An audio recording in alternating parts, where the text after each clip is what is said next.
जिस चैप्टर के बारे में आज हम बात करने जा रहे हैं उसका नाम है cell cycle and cell division. ठीक है, अब वो उतना समय नहीं है अपने पास कि अपन हाय हेलो कर सकें, क्योंकि इसमें फिर कट वट बोलना पड़ता है बार बार। ठीक, काम की चीज़ करते हैं उन लोगों के लिए है जिनका छूट गया, इसको पब्लिक नहीं करेंगे वीडियो को, नहीं तो वायरल भी हो सकता है ना।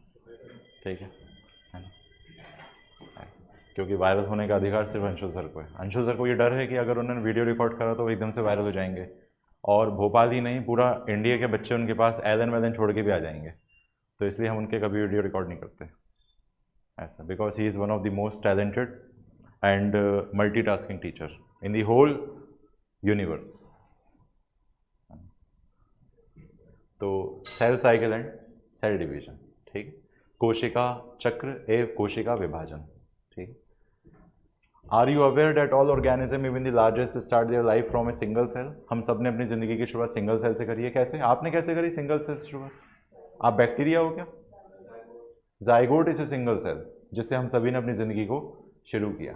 ठीक है, you may wonder how a single cell then go on to such large organism. एक सिंगल सेल कैसे बड़ा ऑर्गेनिज्म बन जाए, कभी आपने सोचा है? तो अपन इससे जवाब क्या लिख सकते हैं? इतना सोचने का टाइम नहीं है हमारे पास सोचने के लिए बहुत कुछ है। ठीक है, growth and reproduction are characteristic of cell indeed of all living organism. Growth और रिप्रोडक्शन जो है वो लिविंग ऑर्गेनिज्म का एक कैरेक्टरिस्टिक है, सबको पता है। आपका सेल ग्रो करता है, ये आपने लिविंग वर्ल्ड में पढ़ा था। आपका सेल ग्रोथ दो तरीके से करता है, एक सेल का नंबर बढ़े तो वो ग्रोथ है, एक सेल का मास बढ़े तो वो ग्रोथ है ना। ये सब हम देख चुके हैं। All cells reproduce by dividing into two with each parental cell giving rise to 2 daughter cells. एक सेल आगे चलकर जो 2 नए सेल बनाता है, उन 2 नए सेल को हम डॉटर सेल्स कहते हैं, और जो कोशिका विभाजित हुई है उसको पेरेंट सेल कहते हैं या मातृ कोशिका कहते हैं। ठीक है, पेरेंट सेल वो सेल होता है जो आगे चलकर 2 नए सेल या 2 से अधिक नए सेल बनाता है, लेकिन एक बार के सेल डिवीजन से जो दो सेल बनते हैं उनकी संख्या हमेशा 2 ही आपको याद रखनी है। एक से एकदम स्टार नहीं बन जाएंगे, 1 से 2 ही बनेंगे सबसे पहले। ठीक है, 1 से 2। ठीक है ना, 1 से 2 भले, कहावत सुनी हो क्या आपने? ठीक, तो these newly formed daughter cell can themselves grow and divide, giving rise to new cell population that is formed by growth and division of single parental cell and its progeny. Progeny word offspring के लिए आता है, नए sales के लिए आता है। Progeny मतलब पेरेंट सेल के डिवाइड करने से जो नया चीज़ आई उसको बोलते हैं प्रोजेनी। आई बात समझ में? तो आपसे किसी ने पूछा कि सेल डिवाइड होकर जो 2 नए सेल बनाएगा, इस दशा में ये 2 नए सेल क्या कहलाएंगे? डॉटर सेल कहलाएंगे, और ये सिंगल सेल क्या कहलाएगा? पेरेंटल सेल कहलाएगा। बात समझ में आ गई कि नहीं आ गई? आ गई। ठीक, in other words, such as cycles of growth and division allow a single cell to form a structure consisting of million of cells. ठीक है, कहने का मतलब यह है कि जब डिवीजन लगातार होता रहेगा तो एक सिंगल सेल आगे चलकर करोड़ों की तादाद में नए सेल्स बना देगा। आप खुद का एग्जाम्पल दे दो, आप सभी ने अपनी ज़िंदगी को एक सिंगल सेल से शुरू किया, जाइगोट। वो जाइगोट आगे चलकर नंबर ऑफ माइटोटिक डिवीजन कर बैठा, और नंबर ऑफ माइटोसिस से क्या बनते गए? सेल्स का नंबर बढ़ता गया, और आपके शरीर में आज ट्रिलियंस ऑफ सेल्स हैं, करोड़ों अरबों सेल्स हैं आपके पास। काश इतने रुपए होते हैं हमारे पास, तो यहाँ नहीं बैठे होते अपन, ये माता बच्चे नहीं कर रहे होते, इसमें बैठ के खा रहे होते, ऐसा अपन को लगता है। लेकिन संतुष्ट इस दुनिया में कोई भी नहीं है, राजा भी संतुष्ट नहीं है, रंक भी संतुष्ट नहीं है। ठीक है, तो ये ह्यूमन बिहेवियर है कि संतुष्टि आपको कभी नसीब नहीं होगी। अभी हमें ऐसा लगता है कि जो चीज़ हमारे पास नहीं है अगर वो आ जाए तो हम शायद संतुष्ट हो जाएं, लेकिन जब वो चीज़ आपको हासिल हो जाएगी तो किसी नई चीज़ को हासिल करने के लिए आप में जो डिज़ायर्स हैं वो बढ़ जाएंगे, चाहते बढ़ जाएंगी, तो इसलिए आपको संतुष्टि कभी नहीं मिलेगी। पहले मुझे लगता था जैसे कैसे ऐसे करके MBBS हो जाए, हो गया। फिर जैसे लगता था एक सरकारी नौकरी मिल जाए, मिल गई। फिर लगता था कि पैसे वैसे आ जाएं, थोड़े बहुत आ भी गए। ठीक है, फिर लगा और आ जाएं, है ना। ऐसा पहले लगता था कि यार अभी मुझे 4 व्हीलर 2 व्हीलर दोनों चलाना पड़ते हैं, 2 व्हीलर ज़्यादा चलाना पड़ता है, 4 व्हीलर कम चलाना पड़ता है, पेट्रोल डीजल के पैसे ज़्यादा लगते हैं शायद 4 व्हीलर में। फिर ईश्वर की कृपा से अब मैं 2 व्हीलर कम चलाता हूँ, 4 व्हीलर ज़्यादा चलाता हूँ। तो कहने का मतलब ये लगा, अब लगता है कि यार वो BMW कब आएगी, तो बहुत सारी चीज़ें हैं। ऐसा ड्राइवर कब आएगा, ऐसा पार्किंग करने में बहुत दिक्कत होती है, जगह ढूंढना पड़ती है। कभी कभी नहीं मिलती तो आखिरी कोने में खड़ी करनी पड़ती है। तो ड्राइवर हो, छोड़ दे यहाँ पे, मैं स्टाइल मार के निकलूँ वहाँ चश्मा वश्मा पहन के, फिर आऊँ यहाँ पे चश्मा उतारूँ। ऐसे 1-2 पीए हो मेरे, सेक्रेटरी हो मेरी, वो मेरे पूरे वो शेड्यूल बताए सुबह से शाम तक कि आपको इससे मिलना है, इससे मिलना है, इससे मिलना है, इसको फ़ोन करना है, इसको फ़ोन करना है, ऐसा। तो ऐसा है, सपने देखने क्या बुराई है, देख लेते हैं, सच हो या ना हो वो देखा जाएगा बाद में, है ना। तो संतुष्ट कोई नहीं हो सकता इस दुनिया में, कोई संतुष्ट कभी नहीं होगा, है ना। आपकी चाहतें, आपके डिज़ायर्स, आपकी डिमांड समय के साथ बढ़ती जाएंगी। और मैं कोई बहुत बड़ा तुर्रम खां नहीं बन गया, ये जो बातें अभी मैंने आपसे कही अभी वो बहुत छोटे लेवल की चीज़ें हैं। मैं लाखों के कर्ज़ों में हूँ, लाखों का कर्ज है मुझ पर, ऐसा कोविड टाइम से।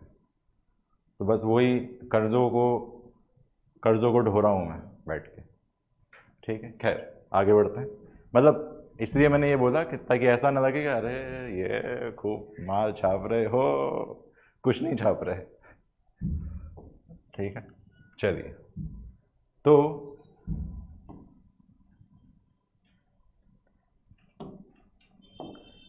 सेल साइकिल वाला पार्ट देख रहे हैं हम, ठीक है, ठीक है। मेन अब मुद्दे पे आ रहे हैं हम।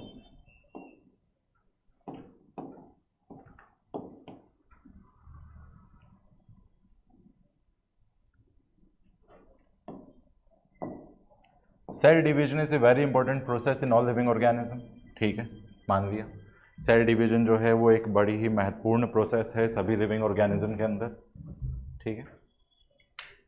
2 मिनट चला देता हूँ पंखा, ठीक है। इसके बाद during the division of a cell DNA replication and cell growth take place. During the division of cell DNA replication and cell growth also take place. ये लाइन काम की, थोड़ा देख लो अच्छे से। इतना समझ में आ गया अच्छे से? प्रोजेनिक सेल समझ में आ गया, डॉटर सेल समझ में आ गया, पेरेंट सेल समझ में आ गया, ठीक है। ट्रिलियंस ऑफ सेल समझ में आ गया, आपकी बॉडी में अभी ट्रिलियंस ऑफ सेल्स है ना।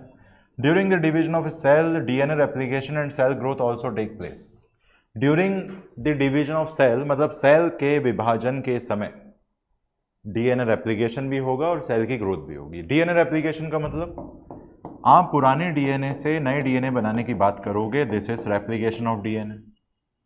आप डीएनए से एमआरएनए बनाने की बात करोगे, this is transcription of molecular basis of inheritance, ठीक है। आप आरएनए से आरएनए बनाने की बात करोगे, दिस इज आरएनए रेप्लिकेशन, ठीक है। रेप्लिका मीन्स क्या? एग्जैक्ट कॉपी, ठीक है। लेकिन यहां पर डीएनए की एग्जैक्ट कॉपी नहीं बनती। रेप्लिकेशन का मतलब कॉपी बनाना नहीं होता, बल्कि रेप्लिकेशन का मतलब ये होता है कि आपने जो पुराना डीएनए का स्ट्रैंड लिया, उस डीएनए के 2 स्ट्रैंड में से आप एक स्ट्रैंड को चुन रहे हो नया स्ट्रैंड तैयार करने के लिए, ठीक है। और वो जो नया डीएनए बनेगा वो पेरेंटल डीएनए से थोड़ा अलग होगा, उसके कॉम्प्लीमेंट्री स्ट्रैंड्स का सीक्वेंस अलग होगा। तो रेप्लिकेशन का मतलब कॉपी बनाना नहीं होता, रेप्लिकेशन का मतलब एग्जैक्ट कॉपी यहाँ पर नहीं है ना। हमने semi conservative model of DNA replication पढ़ा, क्यों पढ़ा? क्योंकि इसमें ये बताया गया कि जब डीएनए से नया डीएनए बनता है तो नए डीएनए में एक स्ट्रैंड पेरेंटल स्ट्रैंड होता है, एक strand newly synthesized DNA strand होता है। देयरफॉर ये एक प्रकार का हाइब्रिड होता है। हाइब्रिड तो नहीं कहना चाहिए, इतना कहना चाहिए कि ये सेमी कंजर्वेटिव होता है, जिसमें आधा पार्ट कंजर्व रखा गया, आधा पार्ट नया आया। कुछ समझ में आया? ये 12वीं कक्षा की बात थी, ठीक है। चलिए, तो किसी ने आपसे पूछा कि सेल डिवीजन जो होगा उसके अंदर क्या होगा? डीएनए रेप्लिकेशन होगा, बता दिया। तो सबसे पहले आप अगर किसी सेल को डिवाइड करने की बात कर रहे हो, आप एक घर के बंटवारे की बात कर रहे हो, तो घर के बंटवारे से पहले घर की चीज़ें बांटी जाएंगी या घर सीधा बांट दिया जाएगा? पहले बहुओं में नोक झोंक होगी। क्यों? क्योंकि एक बहू चुड़ैल है तो दूसरी डायन, अकॉर्डिंग टू सास, क्योंकि सास खुद नागिन है, ठीक है। तो नागिन के घर में डायन और चुड़ैल नहीं आएंगी तो कौन आएगा? तो कहने का जो मेरा मतलब है आपसे वो ये है कि एक बहू चुड़ैल, एक बहू डायन, अकॉर्डिंग टू सास, और उन बहुओं के बीच में आपसी नोकझोंक होती है, आपसी नोकझोंक, ठीक है। आपसी नोकझोंक होती है जिसके चलते वो धीरे धीरे अपने सामान को बांटने स्टार्ट कर देती हैं, ठीक है। अपने काम को बांट देती हैं, अपने सामान को बांट देती हैं। तू मेरी चीज़ नहीं छुएगी, मैं तेरी चीज़ नहीं छूँगी, ये मेरे मायके से आया, खबरदार जो उसको छुआ तो, ये मेरी माँ की निशानी है। देख इसमें मेरा नाम लिखा है सप्रेम भेंट, है ना, पप्पू संग रीटा, ऐसे लिख के देते हैं ग्लासों पे शादी का, है ना, समझ रहे हो। शादी के दहेज में जो ग्लास मिलते हैं, कटोरी मिलती है, चम्मच मिलती है, उस पर नाम लिखा रहता है। आप भी अपने घर में ग्लास अभी ढूंढना कभी, तो आपको ऐसे ग्लास मिलेंगे जो आपकी मम्मी के दहेज में आए थे, उसमें नाम लिखा होगा आपकी मम्मी का। समझ रहे बात को, है ना। तो कहने का जो मेरा मतलब है वो ये है आपसे कि घर का बंटवारा होने से पहले घर की चीज़ों का बंटवारा होता है। उसी तरह सेल से नए सेल जो बन रहे हैं उनसे पहले सेल के अंदर डीएनए रेप्लिकेट होगा, डीएनए अपने जैसा दूसरा डीएनए बनाएगा, तब तो इस नए सेल में 2 नए डीएनए जा पाएंगे। तो cell growth and DNA replication ये दोनों ज़रूरी इवेंट्स हैं सेल डिवीजन के लिए। सेल डिवीजन होने से पहले ये दोनों चीज़ें होंगी, रेप्लिकेशन और सेल ग्रोथ। आ गया, जहाँ नहीं आए पूछ लेना, ठीक है। आगे बढ़ते हैं। Hence have to take place in a coordinated way. What is coordination? आपस में कोऑर्डिनेट करना, आपस में कुछ साझा करना, आपस में कुछ चीज़ मिलाकर देना, दिस इज कॉल्ड कोऑर्डिनेशन, ठीक है। इसके अलावा द सीक्वेंस इंटैक्ट जीनोम का मतलब क्या है? जीनोम का मतलब होता है एंटायर डीएनए कंटेंट या एंटायर क्रोमोसोमल कंटेंट या entire genetic content of a cell of a nucleus is called genome. Genome के अंदर, न्यूक्लियस के अंदर जो भी है वो जीनोम है। न्यूक्लियस के अंदर जो भी डीएनए है, जो भी क्रोमोसोम है, जो भी जीन है, जो भी एलील है, वो सारा किस में आता है? वो सारा किस में आता है? वो सारा आता है जीनोम में। तो जीनोम का मतलब आप ऐसा भी कह सकते हो कि हैप्लॉइड सेट ऑफ क्रोमोसोम या diploid set of chromosome in a cell is called genome.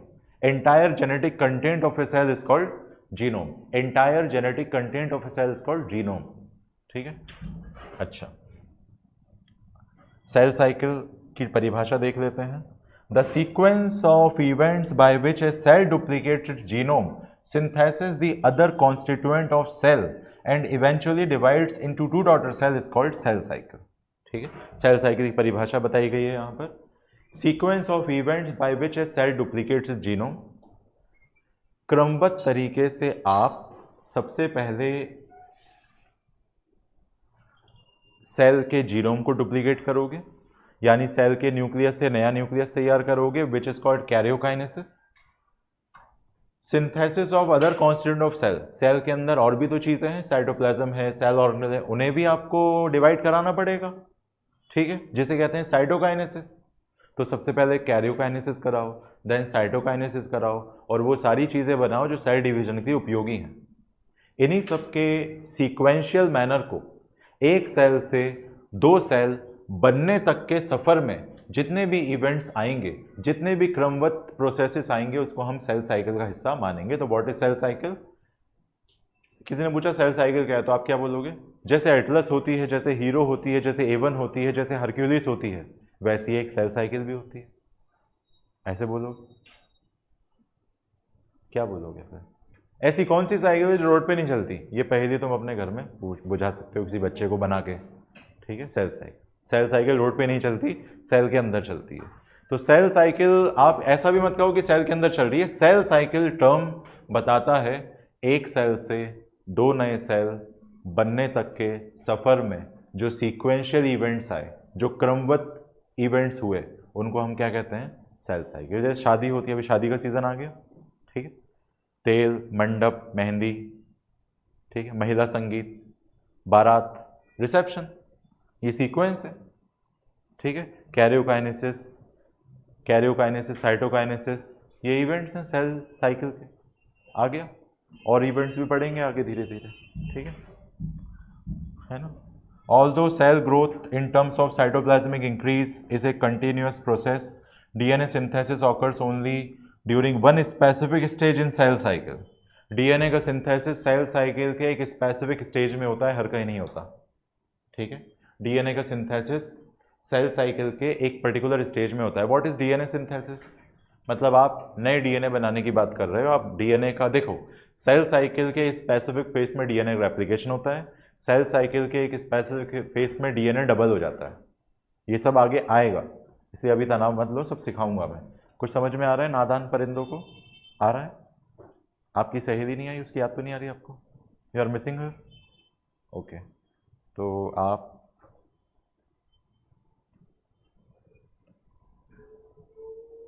आप एक मोबाइल या कुछ बैग वैग रख लो उसकी याद में, मैं उसमें प्राण प्रतिष्ठा कर देता हूँ, आप उसको अपनी सहेली मान लो, तो आपको ऐसा लगे वही बैठी है साथ में। ठीक है, ये बैठा लो। ठीक है, क्या नाम है उसका? मोनिका। ओके, ठीक है, गाना ना मोनिका। ठीक, चलो आगे बढ़ते हैं। तो किसी ने आपसे कहा कि बताओ बताओ सेल साइकिल क्या है, तो बता दोगे सेल साइकिल क्या है? ओके, ठीक है। Replicated chromosome DNA are then distributed to daughter cell nuclei by complex series of event during cell division. This events are themselves under genetic control. ये सारे इवेंट्स जेनेटिक कंट्रोल में होते हैं, ये बात याद रहेगी आपको। मतलब सेल का डिवीजन भी जेनेटिक कंट्रोल में आता है, इसको भी पूरा एक कंट्रोल तरीके से किया जाता है, कंट्रोल्ड मैनर में किया जाता है। ठीक है, तो हर चीज़ कंट्रोल में रहना ज़रूरी है, सेल साइकिल भी, क्योंकि सेल साइकिल सेल डिवीजन अगर बहुत तेज़ी से होगा तो सेल का नंबर बढ़ेगा। सेल का नंबर इतना भी नहीं बढ़ाना है, आगे चल के वो ट्यूमर बन जाएगा, है ना। चलिए, मेरे ख्याल से इतना समझ में आ गया आपको। इसमें 2-3 पॉइंट्स थे जो बेसिक्स थे, वो मैंने आपको बता दिए।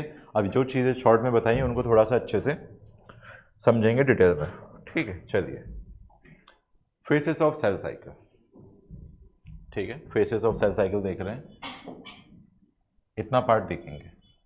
ए typical eukaryotic cell is illustrated by human cells in culture. A typical eukaryotic cell is illustrated by human cell in culture। एक typical eukaryotic cell के रूप में वो human cell की बात कर रहा है। प्लांट सेल भी यूकैरियोटिक है, आप भी यूकैरियोटिक हो, मैं भी यूकैरियोटिक हूँ, हम सब भी यूकैरियोटिक है, अंशुल सर भी यूकैरियोटिक है। ठीक है, और उसमें यूकैरियोटिक में जो ई है उनके टैलेंट का ई है वो, क्योंकि ही is one of the most talented faculty of India. समझ गए? ये भी आ सकता है नीट में, who is most talented faculty of chemistry? Anshul sir. और चारों ऑप्शन में अंशुल सर ही आएगा, बिकॉज अंशुल सर को टक्कर देने वाला कोई नहीं है अकॉर्डिंग टू अंशुल सर। समझ में आ गई बात? चलिए, these cells divide once in approximately every 24 hours. ठीक है, हर 24 घंटे में सेल डिवाइड करता है, हर 24 घंटे में आपका सेल 1 से 2 हो जाता है।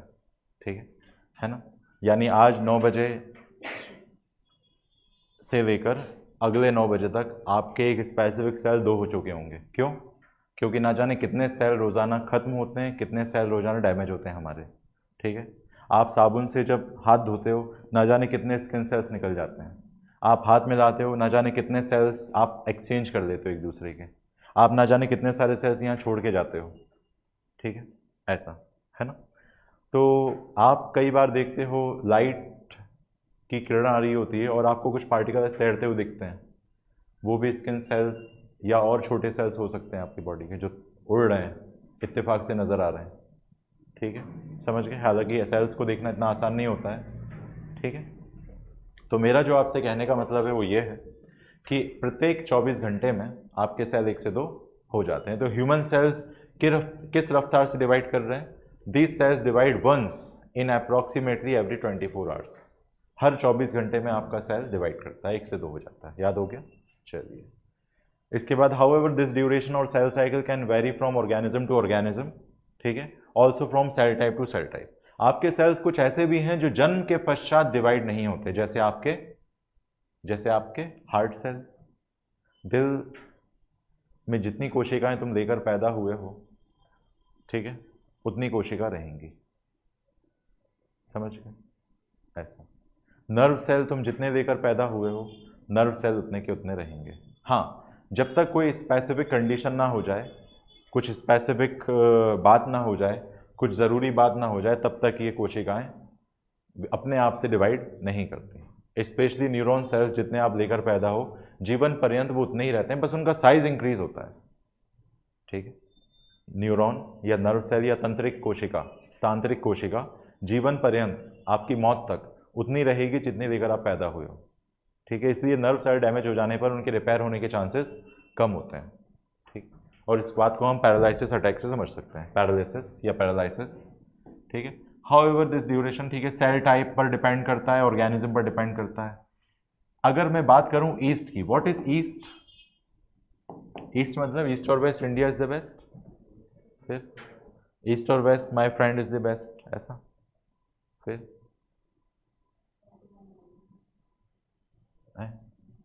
क्या होता है ईस्ट? यूनिसेलुलर फंजाई होता है ईस्ट, सैक्रोमाइसिस सेरेविसी उसका एग्जाम्पल है। ये ईस्ट 90 मिनट्स में 1 से 2 हो जाता है, 90 मिनट्स में 1 से 2 हो जाता है। ईस्ट कैसे याद कर सकते हैं? देखो ऐसे होता है ईस्ट वेस्ट नॉर्थ साउथ, ठीक, 90 डिग्री का एंगल बन गया ईस्ट, ऐसे करके याद कर लो। ईस्ट 90 मिनट में डिवाइड करता है, ईस्ट 90 मिनट्स में 1 से 2 हो जाता है, याद हो गया? ईस्ट 90 याद हो गया? यहाँ देख लो ईस्ट सैक्रोमाइस फफूंद होता है, फफूंद फंजाई, फंजाई फंजाई। ब्रेड को खरीदो आज और चाय के साथ सुबह खा लो, लेकिन एक ब्रेड बचा के रख देना, तुम थोड़ी देर बाद फफूंद देखोगी, बस वही फंजाई है। और उस फंजाई से एक फंजाई होता है सैक्रोमाइसिस सेरेविसी ईस्ट, जिससे हम बनाते हैं ब्रेड, है ना, ब्रेड बनाते हैं उससे। ब्रेड जो आप खाते हो वो सस्ती क्यों आती है? क्योंकि फर्मेंटेशन से बनाई जाती है। थोड़ा सा मैदा दिया, थोड़े से मैदे से आपको 15-20 ब्रेड मिल जाएंगी, क्योंकि ये जो ईस्ट जब आप उसमें डालोगे तो वो बेक करते समय बहुत सारी गैस को रिलीज कराएगा, इसी छोटे से पार्टिकल से अच्छी खासी ब्रेड तैयार हो जाएगी, क्योंकि इसमें गैस जब निकलेगी तो वो परफोरेशन करके निकलेगी, जिसकी वजह से ब्रेड में छेद बन जाएंगे, है ना, ऐसा। तो कहने का मतलब ये है मेरा आपसे कि ईस्ट जो है वो 90 मिनट्स में 1 से 2 हो जाता है। एक सेल ऑफ ईस्ट 1.5 घंटे में 2 नए सेल बना देगा। आया? ईस्ट का एक सेल 1.5 घंटे में, मतलब 90 मिनट्स में, 1 घंटा 60 मिनट का, 30 और जोड़ तो 90 मिनट, मतलब 1.5 घंटा, ठीक है। 90 मिनट्स में 1 से 2 जाएगा। Cell cycle is divide in 2 basic phases, interphase and M phase, ठीक है। Interphase and M phase. What is interphase? Inter शब्द का मतलब क्या होता है? इंटरवल से भी समझ सकते हो, आपने इंटरवल देखा होगा, ठीक है। अभी तो है एनिमल का बहुत क्रेज है लोगों में, है ना, सब कुछ भुला देंगे पे वो बन रहे हैं गाने बहुत, है ना, तो आप बना सकते हो ऐसे, ठीक है। जैसे आप जो है, चलो ये समझ में आ गया, पढ़ाई की बात कर लेते हैं अभी। इंटरफेस का इंटरवल पकड़ लो, तो इंटरवल में क्या होता है? समोसे और पॉपकॉर्न और पानी की बोतल, 10 का 15 में मिलता है वहां तो, ठीक है। ये तो कुछ भी नहीं है, मतलब जो चिप्स का पैकेट, मतलब समोसा 75 रुपए का कैसे हो सकता है? ठीक है, लेकिन हो सकता है, ठीक है, तो यहां पे हो सकता है, ठीक। इंटरवल में क्या करते हैं? 2 फिल्म के जो पार्ट्स होते हैं 1 और 2, उनके बीच का जो पार्ट होता है 15-20 मिनट का, जिसमें लोग जो है अपनी एक्टिविटीज़ या करके आ सकते हैं, पानी वानी लेके आ सकते हैं, पॉपकॉर्न लेके आ सकते हैं, ठीक है, ऐसा। तो वो जो है वो इंटरवल है। तो इंटरवल से समझ में आ रहा है 2 पार्ट्स के बीच में, 2 लोगों के बीच में एक पार्ट, दिस इज इंटरवल। तो इंटरफेस से क्या समझ में आ रहा है? 2 माइटोटिक फेस के बीच का जो पार्ट है उसको इंटरफेस बोलते हैं, मतलब 2 माइटोसिस के बीच का जो फेस है उसको क्या बोलते हैं? इंटरफेस। तो इंटरफेस इज से फेस बिटवीन 2 एम फेस, ठीक है। The M phase represent the phase when actual cell division of mitosis occurs, ठीक है। एम का मतलब क्या है? एम मतलब माइटोसिस, ठीक है, एम मतलब माइटोसिस या फिर माइटोटिक डिवीजन, दोनों एक ही चीजें होती हैं, ठीक है। अच्छा, interphase represent the phase between 2 successive M phase, ठीक है। 2 सक्सेसिव एम फेस के बीच में क्या है? Interface. It is significant to note that in a 24-hour average duration of cell cycle of a human cell, cell division proper lasts for only about an hour. ये भी जान लेना बहुत ज़रूरी है कि ह्यूमन बीइंग के 24 घंटे की सेल साइकिल में जो असल चीज़ होती है, जो असल सेल डिवीजन होता है, वो केवल 1 घंटे के आसपास का होता है। जैसे आप दावा कर रहे हो मैं तो 6 घंटे बैठा रहता हूँ कोचिंग में, तो 6 घंटे पढ़ता हूँ, लेकिन उसमें असल में आप कितना पढ़ते हो वो तो क्वेश्चन लगा के पता चलता है, 1 घंटा, समझ गए? तो सिर्फ कहने की बात है कि हमने पूरा दिन पढ़ा, हमने पूरा दिन पढ़ा, पूरा दिन पढ़ते तो मार्क्स 400 के ऊपर आ रहे होते। लेकिन कोई बात नहीं, आएंगे, दिसंबर के एंड तक आने लगेंगे। ठीक है, सच से पेपर तो सिलेबस से ही आया था, पेपर बाहर से आया था, सब कुछ पढ़ा हुआ था, कुछ ऐसा लगा बाहर से 400 450 क्रॉस दिसंबर तक कर लेना चाहिए, मुझे ऐसा लगता है। कहाँ कमियां हैं वो तलाशो, कहाँ दिक्कत जा रही है। हम पढ़ रहे हैं, हम क्वेश्चन लगा रहे हैं, ठीक है, सिलेबस भी चल रहा है, फिजिक्स का पूरा कंप्लीट है according to Vijay sir, bio का 60% हो गया अकॉर्डिंग टू मी, ठीक है ना। तो जो है क्वेश्चन ऐसा लग रहा है अगर कि यार ये तो पढ़ा ही नहीं था, कभी देखा ही नहीं है, तो सर ने बताया ही नहीं कभी, तो उसका फोटो खींच के भेजो। कितनी बार तो कहा, एक फोटो खींचने में कितना टाइम लगता है? आपकी मेमोरी फुल हो रही है तो थोड़ी सी डिलीट करके आप व्हाट्सएप पे जाओ, फोटो क्लिक करो, भेज दो, है ना, ऐसा कर सकते हैं। या मार्क करके रख लो, पूछ लो, जो पूछा तो बता दूंगा मैं, समझ गए। तो गलतियों को करना भी ज़रूरी है क्योंकि उनसे सीखने को मिलता है, और भविष्य में उसको ना दोहराने की नसीहत, और उन गलतियों को करने के बाद उनसे सीखना भी ज़रूरी है ताकि वो गलती दोबारा ना दोहराएं, है ना, समझ गए। बचपन में गलती करते हैं, पिताजी मार देते हैं, मम्मी मार देती हैं, फिर दोबारा करने का मन नहीं करता। अगर वो उस टाइम नहीं मारते तो आप गलती दोबारा करते, समझ रहे बात को, ऐसा। तो पूरे के पूरे सेल साइकिल में अगर मैं आपसे 24 घंटे की सेल साइकिल की बात करूं तो असल सेल डिवीजन कितने घंटे का है? 1 घंटे का। यानी most of the time cell कर क्या रहा है? 99% टाइम वो क्या कर रहा है? आराम, रेस्ट करता है। आया, सिर्फ 1 घंटे देख रहा है वो सब। हम पूरा दिन पढ़ने का दावा करते हैं, लेकिन जिस समय हम क्वेश्चन लगा रहे होते हैं उसी टाइम हमारा दिमाग एक्टिव रहता है। या जिस टाइम हमें ऐसा लग रहा है कि हमने ये पार्ट से इतनी चीज़ें कैच कर ली, जैसे मान लो आपने 4 चैप्टर करे, क्वेश्चन आपसे सिर्फ 1 चैप्टर के लगे, ठीक है, वो भी आधे अधूरे, इसका मतलब कुछ नहीं पढ़ा, ठीक है, ऐसा। आगे पार्ट पीछे से पार्ट हो रहा है तो इसका मतलब कुछ नहीं पढ़ा, ठीक है। उसका एक ही तरीका है, आगे पार्ट पीछे से पार्ट वाली समस्या सबके साथ होती है, उसका एक ही तरीका है, वो चीज़ बार बार अगर पढ़ी जाए तो वो दिमाग में बैठ जाएगी। वो चीज़ बार बार पढ़ी जाए तो वो दिमाग में बैठ जाएगी। वो चीज़ बार बार आपके सामने आए तो वो दिमाग में बैठ जाएगी। उसके लिए अलग से नहीं बिठालना पड़ेगा, बैठो बैठो बैठो, वो ऑटोमेटिक बैठ जाएगी। समझ में आई बात? लेकिन बार बार देखना ज़रूरी है, ठीक है। चलिए, तो M phase starts with nuclear division. M phase कहाँ से स्टार्ट हो रहा है?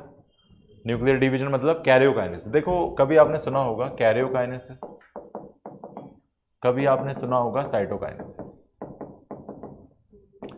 कैरियो वर्ड का मतलब क्या होता है? कैरी खा लो खट्टी खट्टी, न्यूक्लियस। और साइटो का मतलब क्या होता है? सटिया जाना, साइटोप्लाज्म या सेल। तो साइटोप्लाज्म का division is called cytokinesis, nucleus का डिवीजन कैरियोकाइनेसिस, ठीक है।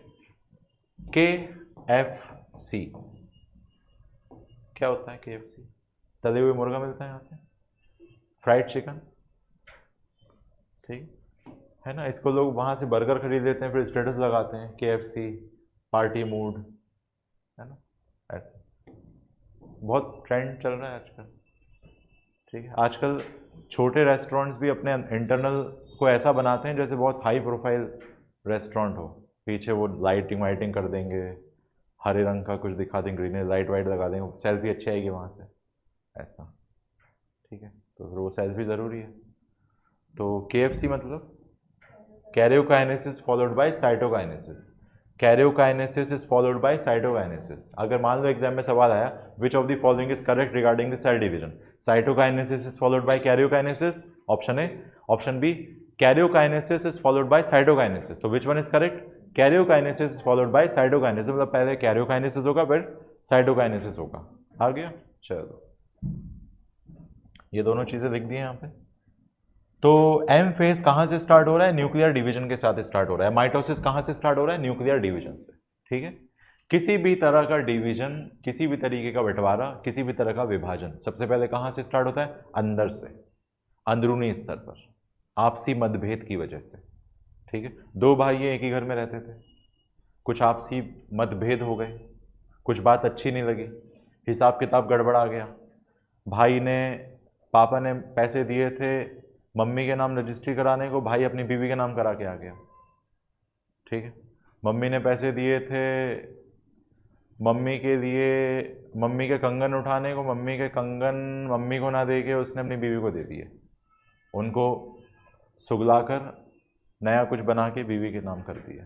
दिस इज, तो इसकी वजह से क्या होगा, आपसी मतभेद आ जाएंगे, दूरियां आ जाएंगी, ठीक है, समझ गए। तो कहने का मतलब क्या हुआ, कहने का मतलब ये हुआ कि सबसे पहले डिवीजन का जो प्रोसेस होता है वो अंदर से स्टार्ट होता है। अंदर से मतलब कैरियोकाइनेसिस से। तो माइटोसिस भी कहाँ से स्टार्ट होगा, कैरियोकाइनेसिस, न्यूक्लियस के डिवीजन से। याद हो गया, ठीक है। कैरियो मतलब न्यूक्लियस होता है, याद हो गया। चलो,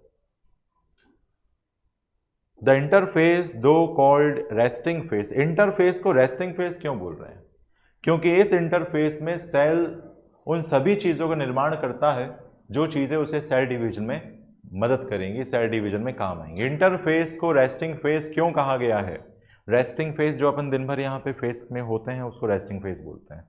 रेस्टिंग फेस मतलब जिस समय आप आराम कर रहे हो वो फेस रेस्टिंग फेस है।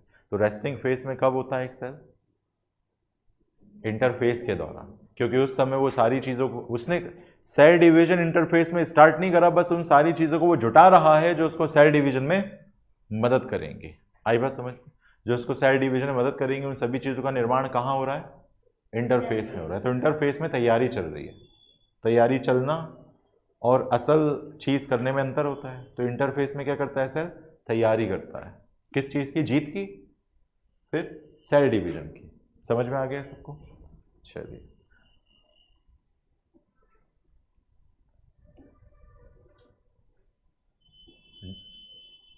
is the time during which cell is preparing for division by undergoing both cell growth and DNA replication in orderly manner. The interphase is divided into 3 further phases. Interface को 3 further face में divide किया गया। कौन कौन, G1 S G2, G1 S G2, ठीक है। G1 मतलब growth 1 phase, S मतलब सिंथेसिस फेज, G2 मतलब गैप 2 फेज। G1 मतलब रावण का अपोज जीवन रावण वाली मूवी देखिए, रावण, शाहरुख खान की, सर्राती सर्राती रफ्तारें हैं, हाँ, टिंग टिंग टिंग ऐसे करके म्यूजिक बजता है ना, नहीं, बहुत पहले आई थी, 10-15 साल पहले आई थी, है ना। शाहरुख खान की ड्रीम प्रोजेक्ट था, वो फ्लॉप हो गई थी और गाने हिट हुए, अभी तक चल रहे हैं उसके, है ना। पर्दा गिरा दूँ, चमक चल, चमक, देखो स्टार्टिंग का नहीं याद है, चमक चल दो, ऐसे बोलो, है ना, चमक चल दो, ठीक है, और ये, ठीक है। तो कहने का जो मतलब है वो ये है कि जीवन का मतलब क्या है, जीवन और मरण वाला। जीवन मतलब जो तुम जी रहे हो, जीवन मतलब गैप 1 फेस, गैप 1। एस का मतलब सिंथेसिस फेस, G2 का मतलब गैप 2 फेस। चलो अब इसको थोड़ा याद करते हैं ना। G1 S और G2 इंटरफेस के 3 स्टेप्स हैं, 3 स्टेजेस हैं। इंटरफेस के 3 चरण हैं, कौन कौन से, G1 S G2। G1 S G2 याद रहेगा सीक्वेंस में, G1 S G2 इंटरफेस के 3 चरण हैं, ठीक है। आप माइटोसिस के अंदर बात कर रहे हो, माइटोसिस के बीच में इंटरफेस है, इंटरफेस के 3 चरण कौन कौन से हैं, G1 S G2। दो माइटोटिक फेस के बीच का पार्ट क्या है, इंटरफेस। इंटरफेस के 3 चरण सीक्वेंस में बताओ, G1 S G2, okay, G1 S G2। चलिए अब थोड़ा सा काम की बातें स्टार्ट हो रही हैं, यहाँ से एग्जाम में सवाल मिलने की संभावना अधिक है।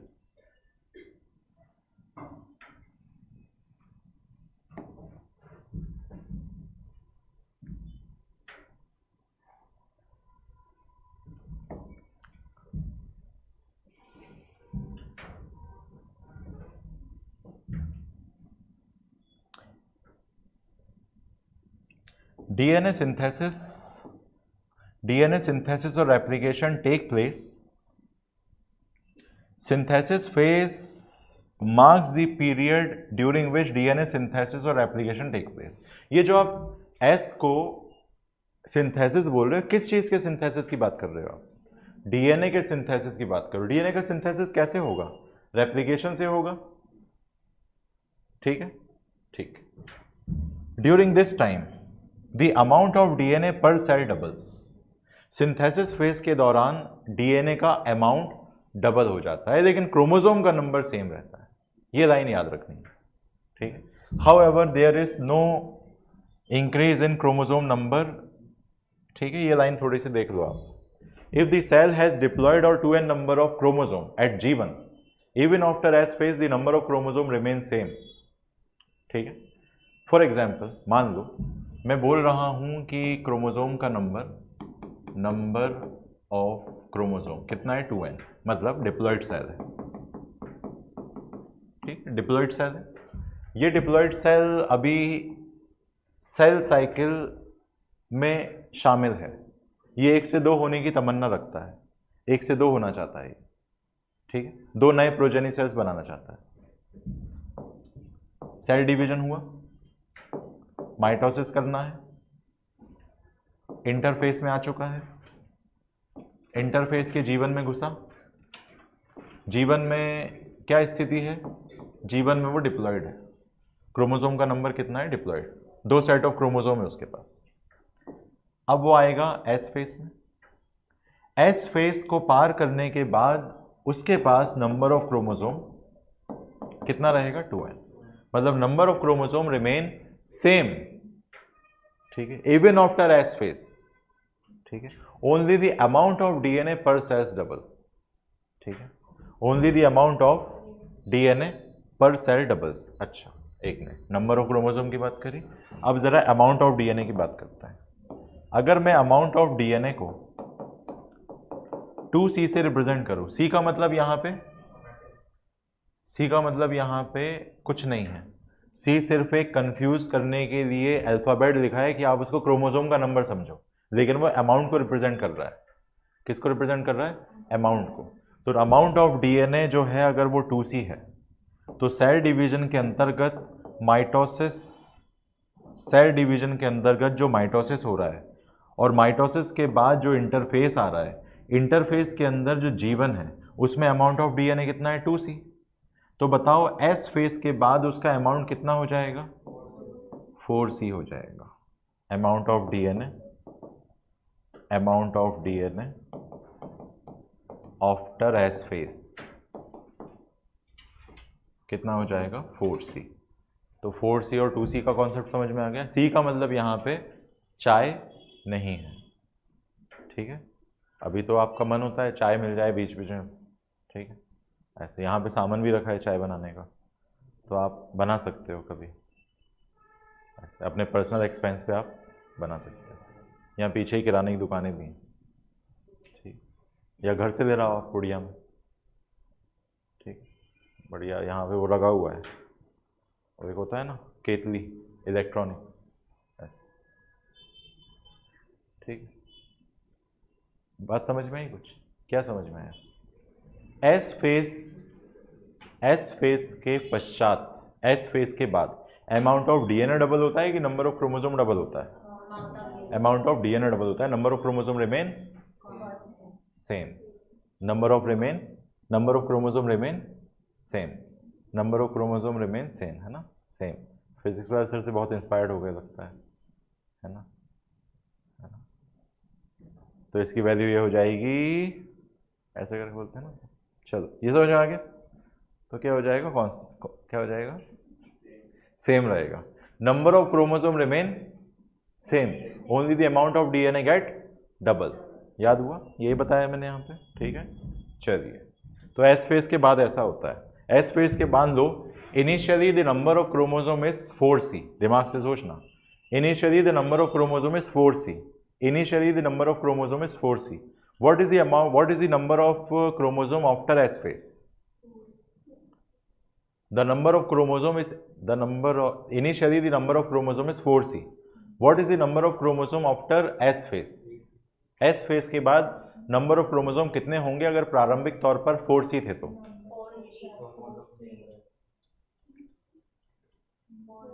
4C ही रहेगा, क्योंकि number of chromosome remain same, ठीक है।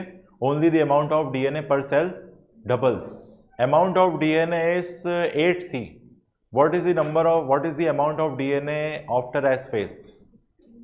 16 सी आया। तो सी का मतलब यहाँ पे क्रोमोसोम को मत दिमाग में लाना, सी सिर्फ एक यूनिट है जो अमाउंट ऑफ डीएनए को बता रही है अकॉर्डिंग टू एनसीईआरटी। याद हो गया? आगे बढ़े। In animal cell during S phase DNA replication begin in the nucleus and the centriole duplicate in cytoplasm. DNA replication nucleus में होता है, सब जानते हैं, ठीक है। In centriole duplicate in cytoplasm. Centriole कहाँ डुप्लीकेट करेगा? साइटोप्लाज्म में। What is centriole?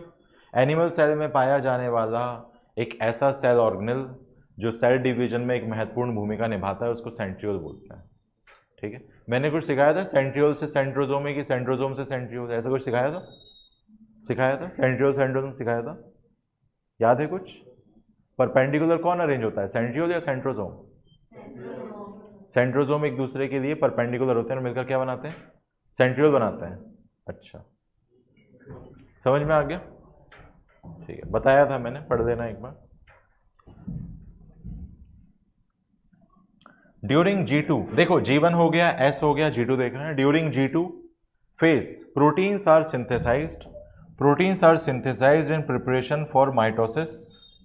Proteins are synthesized, G2 phase में वो प्रोटीन्स का निर्माण होगा जो सेल डिवीजन और सेल ग्रोथ के लिए ज़रूरी है। देखो अभी सेल डिवाइड नहीं किया, पूरे के पूरे इंटरफेस में केवल सेल डिवीजन की तैयारी चल रही है, ठीक है।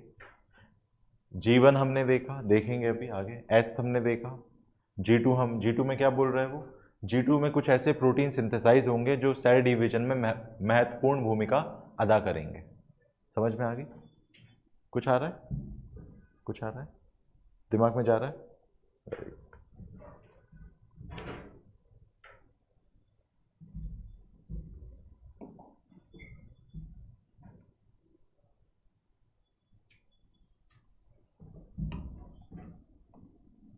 Some cells in adult animals do not appear to exhibit division. Animal cell में कुछ सेल्स ऐसे भी होते हैं जो डिवीजन के लिए आगे नहीं आते, उनको डिवाइड नहीं करना होता है।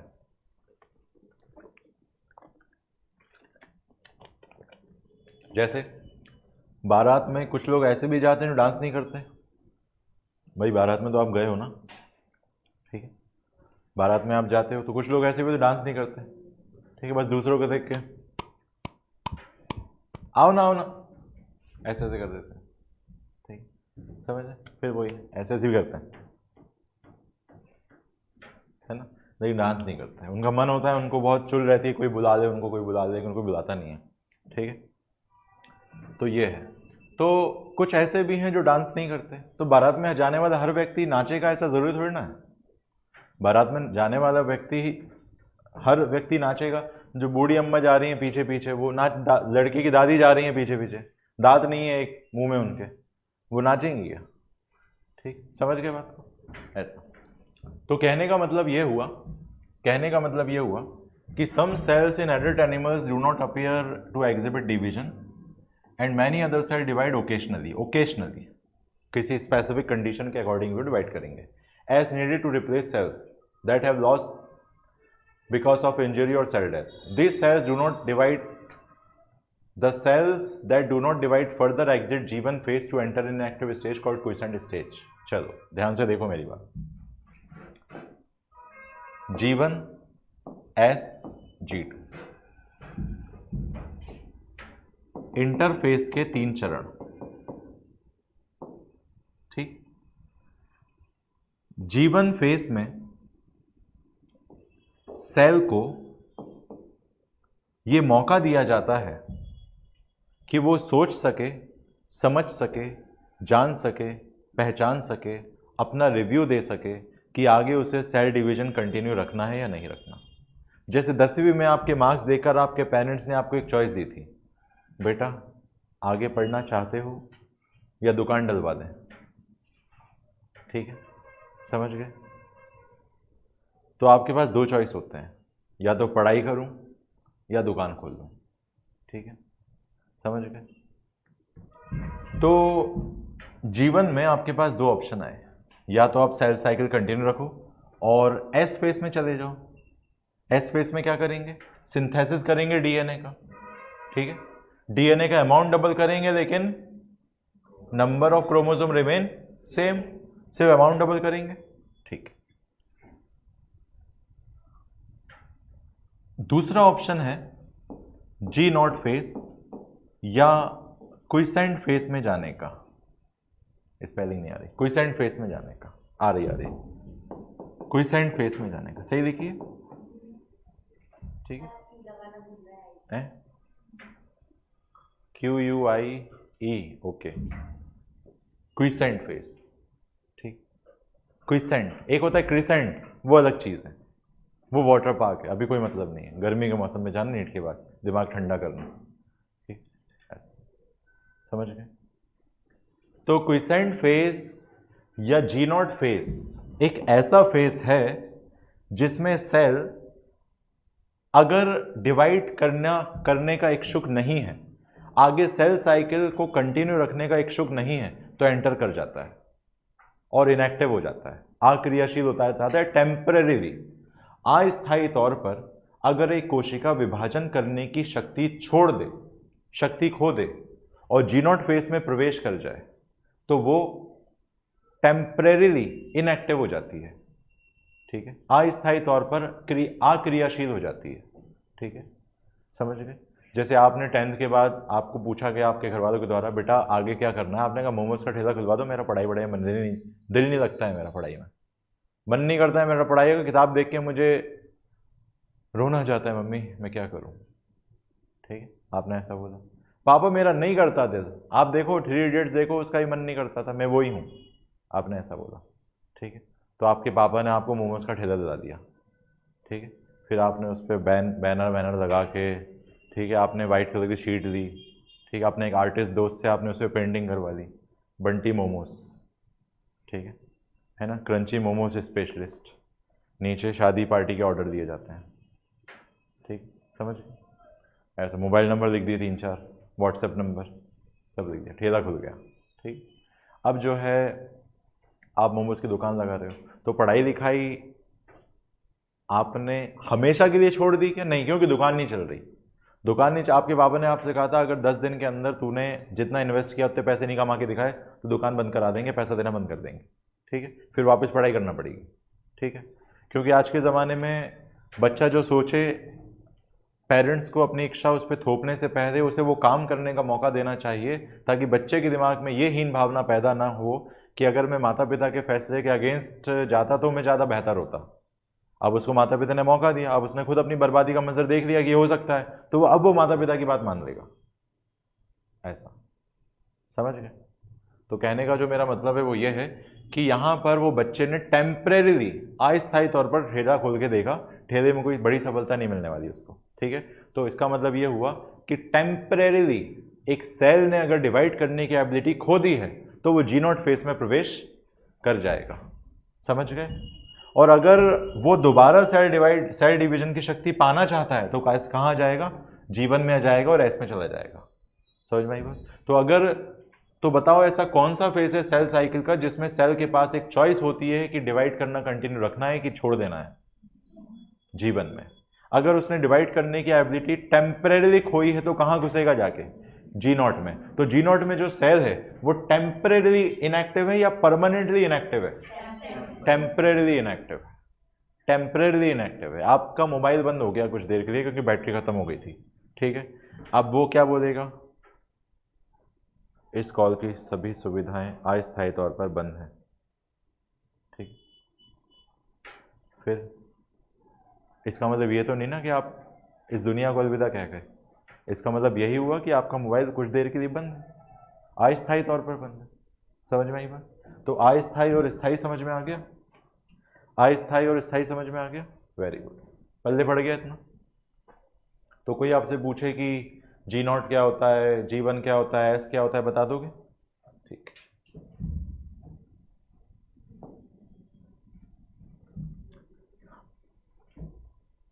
Cell in this stage remain metabolically active but no longer proliferate unless called on to do so depending on the requirement of organism. Temporarily inactive रहेंगे, जब जरूरत पड़ेगी एक्टिवेट करा लेंगे, उनको पूछ लेंगे एक बार करना है कि नहीं करना भाई, तो कर देना चाहें तो कर सकते हैं, ठीक है। फिर इन एनिमल सेल्स माइटोटिक, ये चीज़ देख लो थोड़ा सा, in animal cells mitotic cell division is only seen in diploid somatic cells, ठीक है, समझ गए। हमने देखा है एनिमल सेल्स में कि जो माइटोसिस होता है वो हमेशा सोमेटिक सेल्स में होता है। What is somatic cell? Somatic cells क्या होते हैं? सोमेटिक सेल्स क्या होते हैं? Somatic, what are somatic cells? Somatic cells वो डिप्लॉइड सेल्स होते हैं, सोमेटिक सेल्स वो डिप्लॉइड सेल्स होते हैं जो रिप्रोडक्शन में हिस्सा नहीं देते। Somatic cells are those diploid cells which do not take part in reproduction. प्रजनन क्रिया में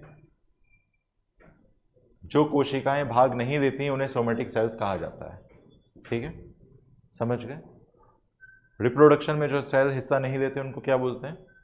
सोमेटिक सेल्स बोलते हैं। याद हो गया इतना? चलिए,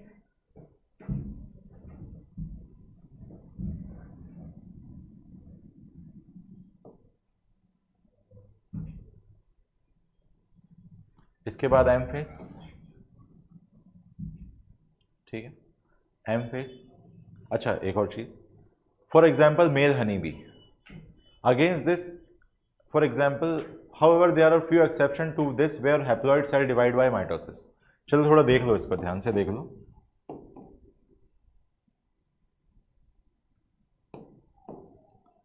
एनिमल सेल्स, जो एनिमल सेल्स होते हैं वो माइटोसिस के जरिए डिवाइड नहीं करते, ठीक है। और ये माइटोसिस, या ऐसे याद कर लो, ध्यान से देखो एक बार और, माइटोसिस जो है एनिमल सेल में देखने को मिलता है केवल कहाँ? सोमेटिक सेल्स में। मतलब haploid cells of animals do not divide by mitosis. Mitosis के जरिए हैप्लॉइड सेल विभाजित नहीं होते except male honey bee. Male honey bee मतलब ड्रोन्स, ड्रोन्स मतलब जो शादियों में आता है शूटिंग करने, वो ड्रोन कैमरा। आजकल तो एक होता है ड्रोन कैमरा, ड्रोन कैमरा ऐसा शूटिंग करता है, अपन उसको ही देखते रहते हैं। एक आता है, एक अलग सी हवाई जहाज जैसी आवाज़ आती है जब अपन खाना खा रहे होते हैं, अपन को हवाई जहाज आ गया। फिर कई बार उसकी लाइट दिखती है, अपन कहते अरे इतना नीचे हवाई जहाज, ओ वाओ बाय, ऐसे करते हैं। तो वो हवाई जहाज नहीं होता, वो ड्रोन कैमरा होता है, ठीक है। 4 पंखे घूमते रहते हैं, रिमोट कंट्रोल चलाता रहता है वो कैमरे वाला, ठीक है, ऐसा, ठीक है। ड्रोन कैमरे से करते हैं शूटिंग पूरे उसकी, आजकल बहुत ट्रेंड में है वो। फिर आजकल क्या चल रहा है, ऐसे खड़े हो जाओ आप, चारों तरफ लाइट घूमती है, फिर ऐसे ऐसे कुछ भी करते रहो तो ऐसे ऐसे उसमें वीडियो बन जाता है, ठीक है, ऐसा है ना। तो समझ में आ गया? ठीक है, समझ में आ गया।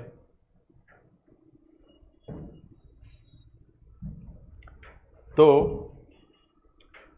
मेल हनी बी की अगर मैं बात करूं तो एक बात बताओ, मेल हनी बी जो होता है वो तो हैप्लॉइड होता है, n=, उसके पास 16 क्रोमोसोम होते हैं, ठीक है।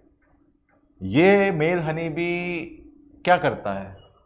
माइटोसिस करता है नए सेल बनाने के लिए कि मियोसिस करता है? माइटोसिस ही करता है और नए सेल बनाता है, इसको मियोसिस करने का हक ही नहीं होता, ठीक है।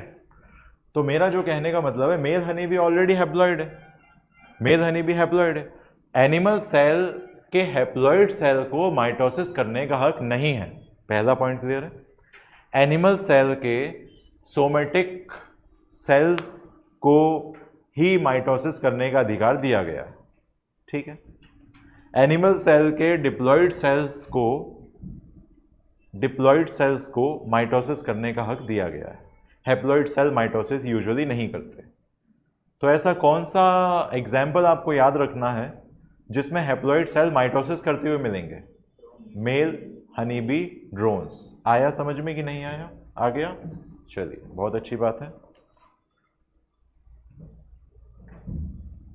Against this plant can show mitotic division both haploid and diploid cell. देखो एनिमल सेल की अगर मैं बात करूं, प्लांट सेल की अगर बात करूं, तो एनिमल सेल में माइटोसिस कौन दिखाएगा? केवल डिप्लॉइड सेल। प्लांट सेल में माइटोसिस कौन दिखाएगा? हैप्लॉइड सेल भी दिखाएगा, डिप्लॉइड सेल भी दिखाएगा। आया? हैप्लॉइड डिप्लॉइड समझते हो ना, one set of chromosome, two set of chromosome, सुना है कभी इसके बारे में? तो कोई आपसे पूछे कि भाई बताओ एनिमल सेल के सभी डिप्लॉइड सेल माइटोसिस कर सकते हैं? हाँ कर सकते हैं, ठीक है। हैप्लॉइड सेल माइटोसिस कर सकते हैं एनिमल सेल के? नहीं कर सकते। एक्सेप्शन क्या है? हनी बी, ड्रोन्स, याद हो गया? चलिए, इसके बाद प्लांट सेल का बताओ। प्लांट सेल में हैप्लॉइड सेल माइटोसिस कर सकता है? कर सकता है। एनिमल प्लांट सेल का डिप्लॉइड सेल माइटोसिस कर सकता है? कर सकता है, याद रख लेना। From your recollection of example of alternate generation plant, identify plant species and stage which mitosis happens in haploid cells. हमने सीखा था ना ये, हैप्लॉइड डिप्लॉइड ही सीखी थी, ठीक है। हमने ब्रायोफाइटा पढ़ा था, हमने जिम्नोस्पर्म पढ़े थे, ठीक है। हमने मॉसिस लिवरवुड पढ़े थे, उसमें हमने देखा था अल्टरनेशन ऑफ जनरेशन, हैप्लॉइड आता है, फिर डिप्लॉइड आता है, फिर हैप्लॉइड आता है, ऐसा कुछ देखा था। इतना समझ में आ गया? चलिए, ये वाला क्वेश्चन घर से कर देना, ठीक है। बच्चों वाला सवाल है, मतलब आपके लेवल का सवाल है, ठीक। करके आना होमवर्क है। एम फेस, क्योंकि जो बताया है वही है उसके अंदर। एम फेस दिखा दूँ? अभी क्या दिखाया था? क्या देखा था अभी? बेसिक देखा था कि आगे कौन कौन से इवेंट्स आएंगे। जी नॉट फेस देखा था। अब क्या देख रहे हैं? एम फेस देख रहे हैं, देख लें। एम फेस में क्या देखा है? This is the most dramatic period of cell cycle. Most dramatic period, जैसे रिजल्ट आने वाला होता है तो अपना जो पीरियड आता है ना, वही वाला ये भी करता है, मोस्ट ड्रामेटिक पीरियड। जब रिजल्ट आने वाला तो क्या होता है? अपन अपने पेरेंट्स को थोड़ा इम्प्रेस करने लगते हैं अपने कामों से, और बातों बातों में ये जताने की कोशिश करते हैं कि हम इस काम में उलझ गए थे इसलिए पढ़ नहीं पाए, इससे हमें रिजल्ट बेकार आएगा, ठीक है। ऐसा तो most dramatic period of cell cycle कौन सा फेज? M phase. आपकी जिंदगी का सबसे ड्रामेटिक पीरियड कौन सा होता है? 11वीं 12वीं, सबसे ज़्यादा ड्रामेबाज बन जाते हैं। अभी तो 10वीं भी, 10वीं से दिमाग में आ जाती हैं चीज़ें। 10वीं 11वीं 12वीं सीबीएसई में पढ़ रहे हो आप तो 10 से आप टैलेंटेड हो जाओगे, और एमपी बोर्ड के बच्चे बेचारे 11वीं 12वीं में समझदार होते हैं, ठीक है, ठीक है। तो most dramatic period of your life is 11 12, and most dramatic period of cell cycle is M phase. M phase, M phase, M से याद कर लो ना, एम फॉर, आप खुद देख लो, मी है ना, तो ऐसे याद कर लो, ठीक है। Involving a major reorganization of virtuality all component of cell. Since number of chromosome in parent and progeny cell is the same, it is called as sequential division. थोड़ा ध्यान से समझते हैं इसको। Most dramatic period of cell cycle. Most dramatic period of cell cycle. Most dramatic period of cell cycle.